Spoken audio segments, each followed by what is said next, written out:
Chapter 1. The Forest.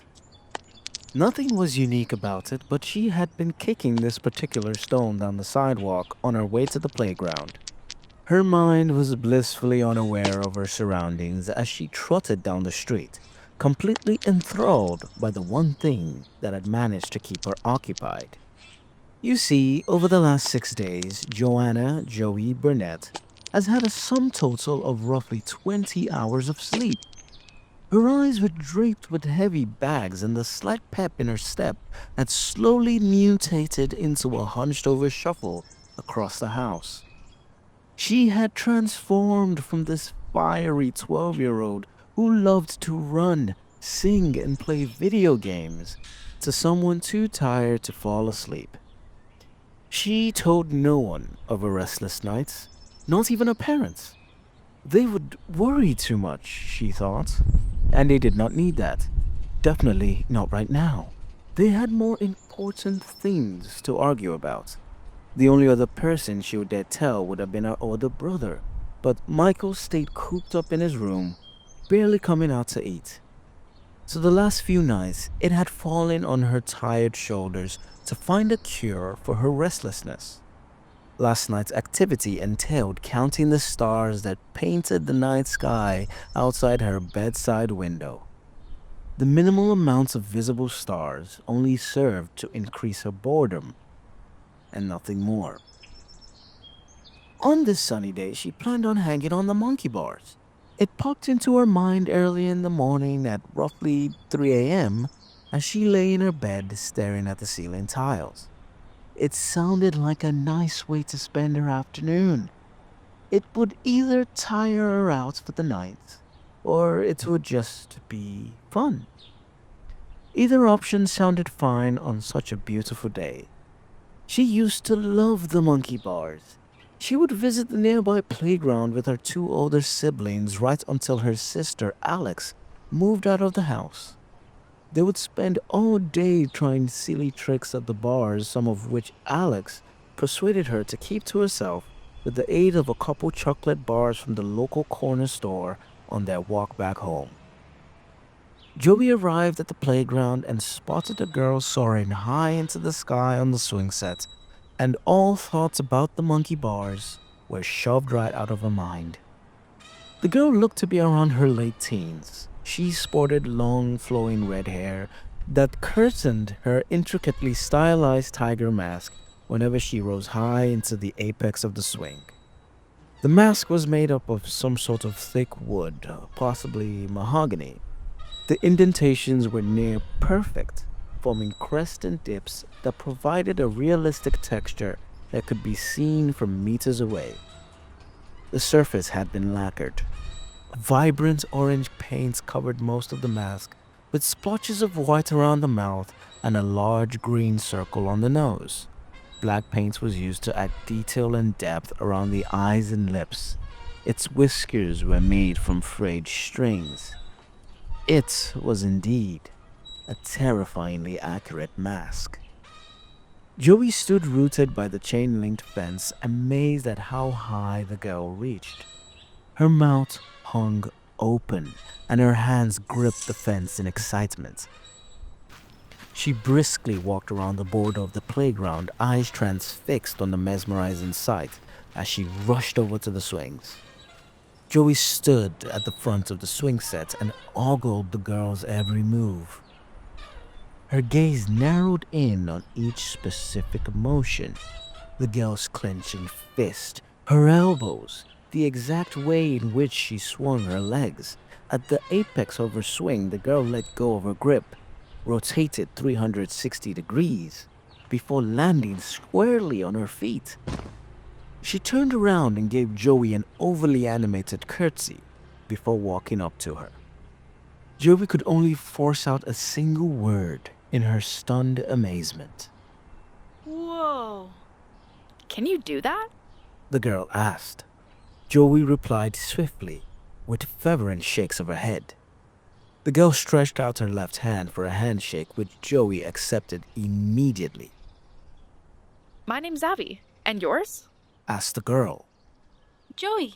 Replied Joey. Zavi nodded in affirmation before repeating. Joey, She pointed at the seat and gestured for Joey to hop on. wanna try it? She asked. Yes. Joey blurted out as she shook her head, which seemed to draw a soft chuckle from Zavi. With a soft hand on Joey's shoulders, Zavi ushered her to the seat. Don't be scared. That's all that's stopping it. It's really not that hard. She added with a smile. Joey nodded and hopped onto the seat. As she attempted to kick off, Zavi promptly stopped her swing dead and offered a dog mask from the backpack lying on the ground by the swing set. It was made from cut up A4 printer papers, nowhere near as intricate as Zavi's tiger mask. Oh, with this on. Zavi added. Joey questioned Zavi with a look. Her eyes begged Zavi to explain further, but her questions came with no answers. Zavi grabbed a hold of Joey's left hand and placed the dog mask in her grip before stepping closer to stare into her eyes. Wanna know how I'm not scared? The mask takes it all away. Zavi said as she pointed towards the mask in Joey's hand. You have a beginner one. For now. But it should be good for this. Joey fitted the mask firmly on her face, still a bit perplexed. She, for the second time, hopped onto the swing, while Zavi calmly walked around to her backside. I'm right here, remember? Don't be scared. Zavi whispered into Joey's ears. With a swift countdown, Zavi pushed Joey into motion. Joey slowly built momentum with each guided pushes. On every trip back and forth, Joey's smile grew wider. Zavi eased off the guided pushes and skipped to the front of the swing set to egg Joey on with a round of applause.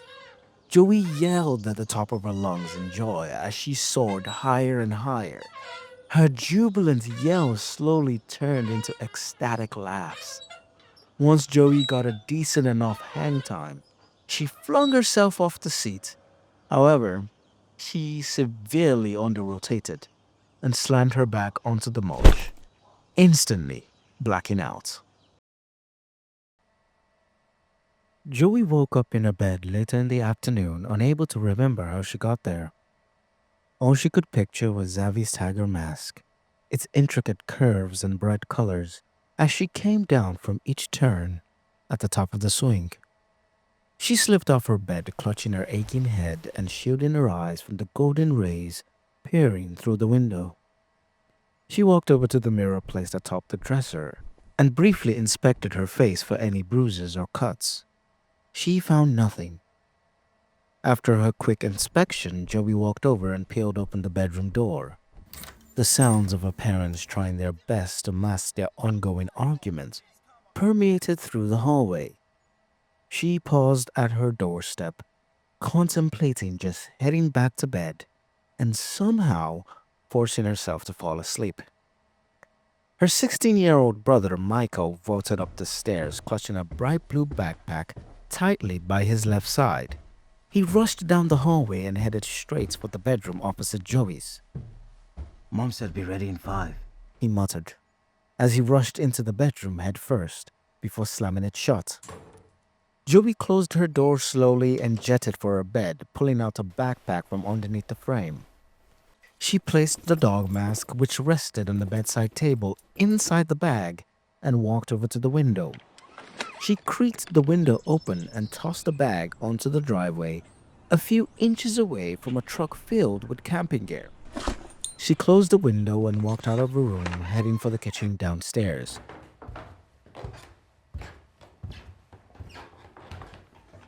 The sounds of her parents' arguments grew clearer as she neared the kitchen. "We should not bring this up now. I understand. We'll talk about it when we get back, okay?" said her father as he tried his best to silence his growing frustration. I am just saying it's better if we... Her mother trailed off as she noticed Joey's blank expression by the kitchen entrance. Oh, hi, honey. She said, through a quickly drawn-on smile, as she wiped dry her teary eyes.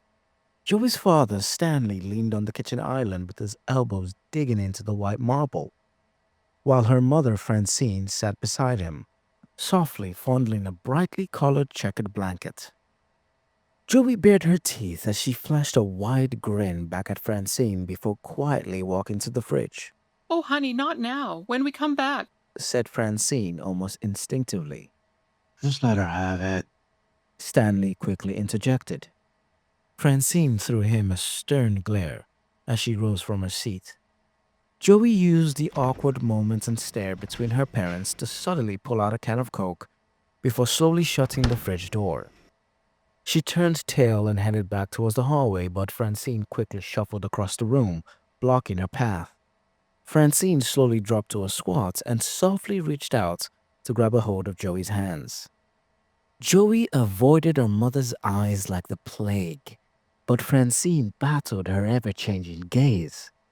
She knew she couldn't let her mother see her eyes, because that would only bring up questions about her sleep or how she was doing. They would both start to worry, and for what? Joey was pretty sure they couldn't help her with her sleep anyways. Their eyes looked red and tired. Joey's, on the other hand, were just tired. Ready to leave, honey?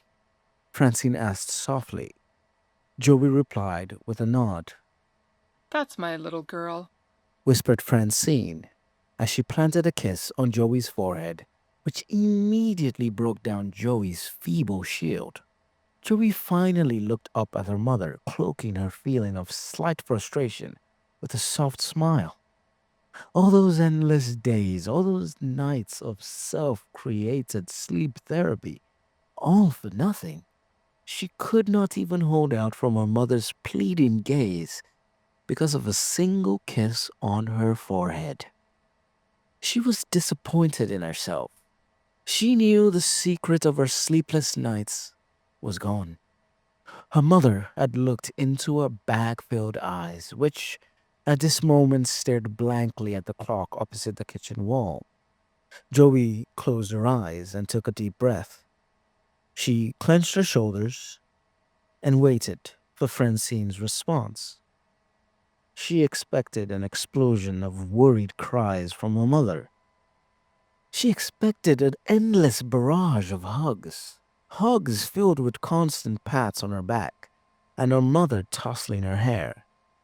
But she received nothing. She opened her eyes after a few seconds of impatience to find that Francine hadn't even moved. All she did was stare into Joey's eyes with a look that, try as she might, Joey could not understand. Francine's eyes shifted in place before she finally dropped her gaze and stared at Joey's hands. She rubbed Joey's knuckles with her thumb affectionately, then planted 2 quick pecks on the back of Joey's hand.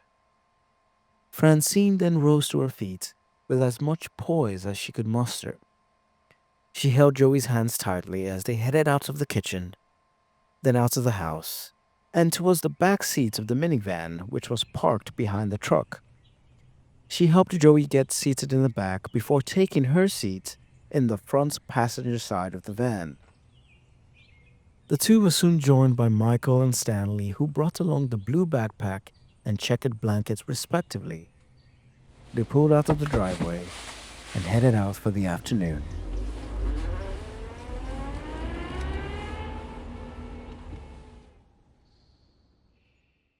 All Joey could think of was what awaited her back home.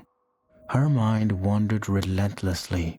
She barely said a word to her family as they shopped at the local Costco, or even when they stopped for an early dinner with Alex. Her mind could only focus on one thing: a bed she could not sleep in. But that night was bound to be different from the others. She was going to stay up all night thinking about what she could do differently to nail the backflip off the swing. She focused on Zavi's precise wording. Don't be scared. That's all that's stopping it. It's really not that hard. All she needed to do was not be scared. She needed to not worry about the pain. She was scared of getting hurt. The more she dwelled on that idea, the more it seemed silly. She had failed this morning, and she bared no marks or bruises to that testament. So what if I failed? It didn't hurt that much, she thought. But then, as the day dragged into the night, her mind focused less on the lack of marks from her failure and more on how she could not even remember the seconds after it. When the street lights finally switched on and colored Joey's view of her bedroom ceiling tiles, her mind was no longer torn, but fixed on the fear that another failure could result in something worse than a simple blackout. She stayed cemented in her bed deep into the late hours of the night. Her heart fluctuated over sleepless hours. She found it hard to grip the duvet she rested upon. She clawed at fabric, but her fingers refused to close. Her vision blurred from the tears slowly pooling in her eyes. She could not understand why her mind focused solely on getting hurt. And why now? She wiped away liters of tears from her red eyes as the night carried on. Why now? Throughout the day, she didn't care about being hurt. She had already been hurt, and she wound up just fine. But for some godforsaken reason, she could not turn her mind away from the pain that awaited her if she was to try the flip again.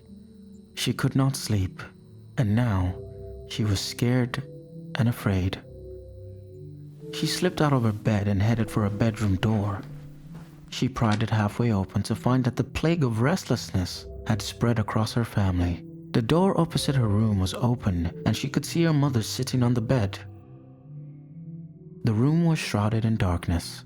Francine rested with her back propped up by the wooden headboard as she clutched an unrecognizable object in her hands. She stared intently at the object. She did not move, and her gaze never shifted. Her brother in the adjacent room could be seen flat on his bed, his headphones draped over his head. All he did was stare at the ceiling.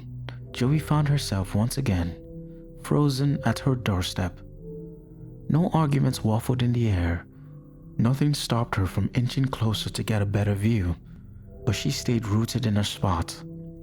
She had once wished for an opportunity to talk about her restlessness, and when she finally stood by her doorstep with proof that he was also infected, the same thought crept into her mind. A thought she immediately had to shut down. She wanted to walk over to him and place a hand on his shoulder. She wanted to tell him she also couldn't sleep. She wanted to let him know that maybe she could help. She had tried several ways to sleep, and although they did not work for her, they might work for him, but she could not find the strength within her to walk into his room. Her brother, no matter how distant he had become, would no doubt drop everything to help her out whenever she saw fit to bring up her sleepless nights. What was once his problem to deal with would not matter anymore. She was the baby of the house. Her safety and happiness mattered above all. Her focus was forcefully dragged towards her bedside window as several small pebbles struck the glass. She hurried towards the window and gazed out into the driveway to find no one below. All she saw was a white rabbit by the back tires of the family van.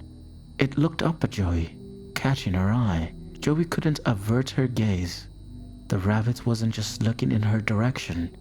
It was glaring at her, staring deep into her eyes.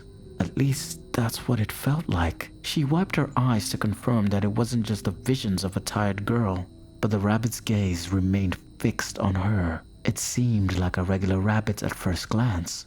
However, the longer she stared into its eyes, the more peculiar it seemed. Its right eye was deep blue, while its left eye was cherry red. That was indeed strange. But she knew nothing about rabbits, so she chalked it up as a common trait for the species.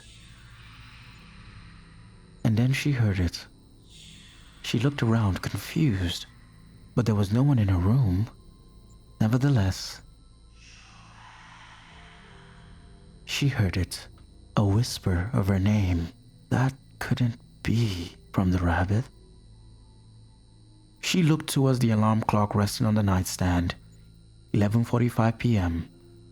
She needed rest now. And then an idea popped into her mind. For the past few days, she had only experienced a single sliver of uninterrupted rest. In an instant, her eyes popped wide open.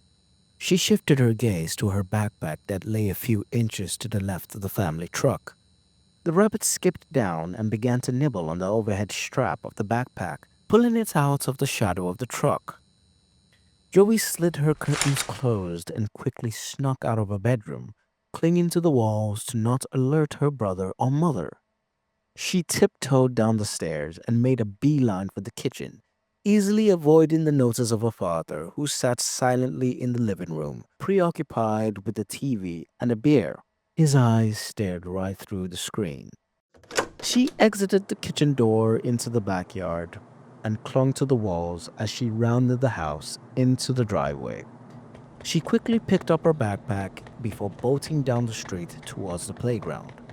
Once Joey arrived at the swing set, she tossed her backpack to the side as she slapped on the paper mask. She hopped onto the seat, taking off into a swing in an instant. She soared to the apex as quickly as possible. She was going to nail the flip.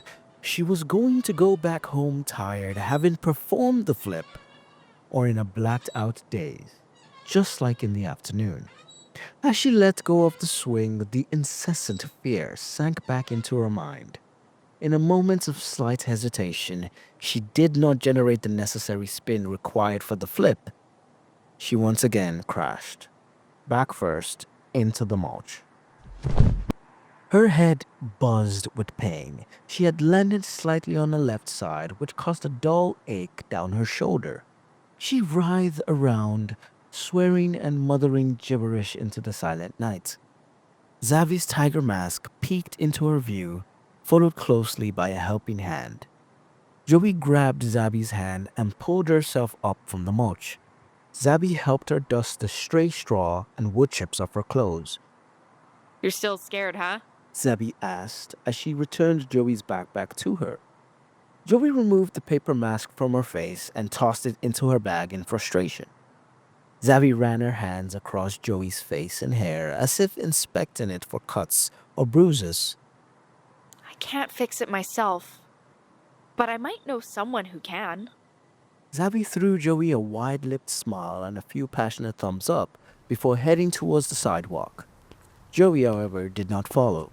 She just looked on as Zabi crossed the street to the opposite sidewalk.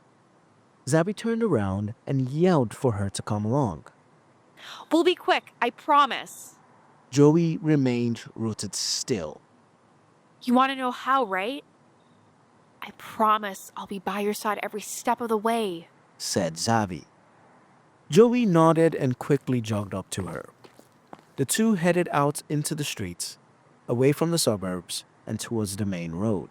They walked for a few kilometers before cutting through the back alleys, traversing across the overpass, and into a ranch community that housed poultry farms. Zabi led the way determined, barely saying a word to Joey, who followed close by. Joey pestered Zabi through the journey, inquiring about exactly where they were going. Zabi always replied with the same answer. You'll see. You wouldn't believe me if I told you. Joey clung to Zabi's hip as they made a detour through the back lot of a large harvested farmland and into a forested walking path. They soon broke out of the trees to find themselves atop a small hill overlooking a large field. Far off into the distance, past the field, awaited an ominous-looking forest. The sky above the forest appeared to exist in a time and place of its own, although the surrounding skies were calm and littered with stars. The forest was draped with a large cumulonimbus cloud that flashed lightning and clapped thunder. Joey was transfixed by the sight of the forest. Her mouth could barely move as she tried to force out a question. Her hands desperately flailed by her side, trying to grab a hold of Zabi for support. Zabi grabbed Joey's hands tightly as a slight smile spread across her face. Magical, isn't it? Zabi whispered. All Joey could do was nod. After a few blissful seconds, she finally gained control of her mesmerized self. What is this place? She asked. It's my home, and it's where you need to go if you want to learn how to do the flip. Zabby replied. She pulled Joey closer to the edge of the hill, but Joey resisted her forceful tugs. Do you want to do the flip? Zabby asked. Joey nodded along unknowingly as she gazed into the forest. Zabby inched closer, placing Joey's wet and clammy hands close to her chest. Maybe we shouldn't go in. Joey forced out through clenched teeth. Zabby squatted down and stared softly into Joey's eyes. She lifted Joey's right hand and placed it squarely on Joey's chest. Then she lifted Joey's left hand and placed it atop the right. She followed with a wink and a smirk. I need to show you something. Zabby said softly. She took a deep breath and looked back at the mystical forest. What? Asked Joey. It's a secret. You just need to trust me. Said Zabby as she turned back with a smile etched on her face. You came back to the swings tonight. Why? I haven't been able to sleep. Joey replied. Why? What do you think is stopping you? Zabby inquired further. I don't know. The only time I could sleep was after the swing. Joey whispered as if to herself. Zabby placed her left hand on top of Joey's crisscrossed hands and watched as her palm moved in tune with Joey's heavy breaths. It's okay, Joey, it's okay. But you're still scared of it. Said Zabby softly. Yes. Joey added with a nod.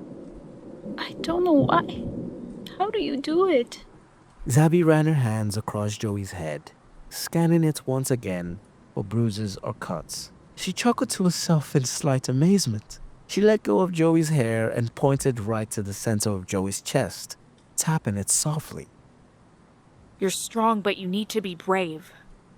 My God, you're strong. Your head is for sure strong. Zabby chuckled. And your body is strong. You noticed that, didn't you? Joey nodded sheepishly. You came back after what happened this morning. You failed twice, and you have not a single scratch. You're stronger than you know, Joey. I'm not as strong as you, but I need to be. Zabby pointed far off into the distance at the ominous forest. To survive in such a magical place, I have to be strong and brave. She then guided Joey's focus to her tiger mask. This gives me the strength that I need. When I wear it, I become strong and brave like a tiger. Joey flung the right strap of her backpack off her shoulder, but Zabby promptly stopped her from taking the bag off. That mask doesn't work for you. I don't know why, Joey. Said Zabby with a defeated huff. Even if it did, we can't keep using it. Trust me, eventually it will fail. Just like mine will someday. But in there, we can find strength and bravery. I promise you, Joey. Added Zabby. Zabby stepped towards the forest, pulling Joey by the hand. Yet Joey still resisted. Zabby looked back at her and mouthed a plea, along with the biggest puppy dog eyes Joey had ever seen. Joey shielded Zabby's gaze with her right hand.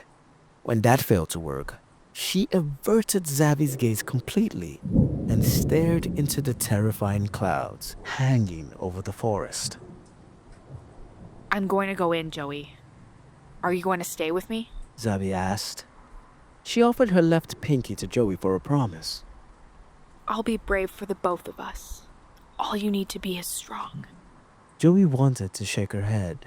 The forest looked to have a life of its own. The clouds overhead breathed terror. They huffed. They puffed. They stood in place yet danced around the sharp borders of the trees, and it terrified Joey to the core. How could she survive the night? How could she survive whatever mystical creatures lie deep within? Yet she couldn't bring herself to shake her head. She stared at Zabby's pleading eyes for a couple of seconds before she relented and gave in with a slow nod. Okay, yeah. We can be quick. Joey exhaled. Promise? Zabby asked. Joey staunchly completed the pinky promise, which lit Zabby's face up with a smile. Joey couldn't help but look up at Zabby.